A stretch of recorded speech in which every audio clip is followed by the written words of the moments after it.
Aquaphobia. Aquaphobia.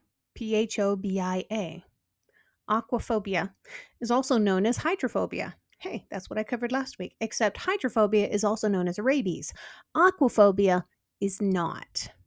Aquaphobia is the intense fear of water. It is one of the most common specific phobias affecting a lot of the population.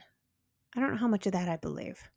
Aquaphobia can be caused by so many different things, including a traumatic experience involving water, such as near drowning or a bad swimming lesson. Oof. Watching someone else have a negative experience with water, like drowning, having a fear of drowning, or being attacked by an animal in the water. My mother had this for a while. She was terrified of sharks. And a general anxiety disorder or other mental health condition can cause this too. Aquaphobia can have a significant impact on a person's life.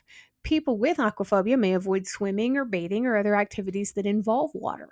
If you remember back towards the beginning of this podcast series, I did an episode about having the fear of washing, bathing, or cleaning oneself. That's a blutophobia, and that was the second episode. We are now on episode 17, so we've progressed a long way.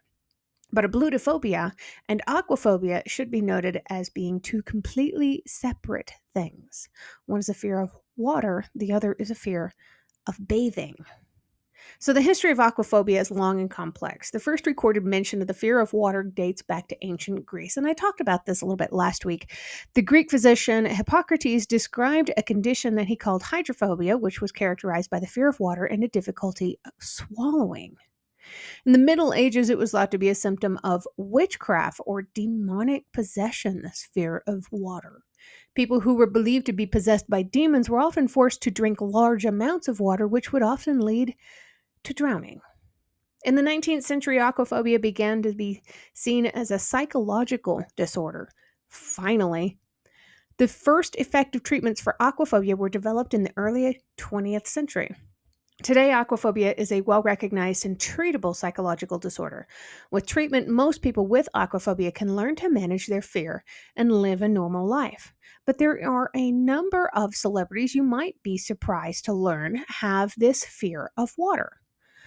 Oprah Winfrey, Carmen Electra, Sandra Bullock, Snoop Dogg, Eva Mendes, Will Smith, Christina Ricci, Zayn Malik, Rihanna, and Natalie Wood.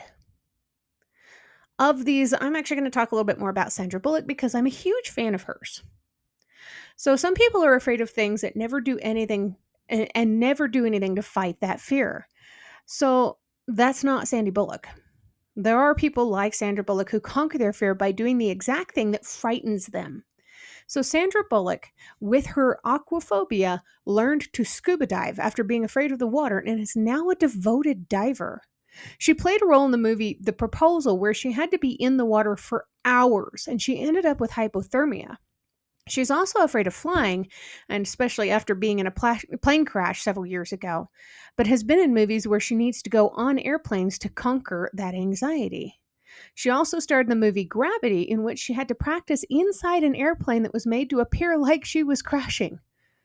What a way to master your fears. That woman is amazing.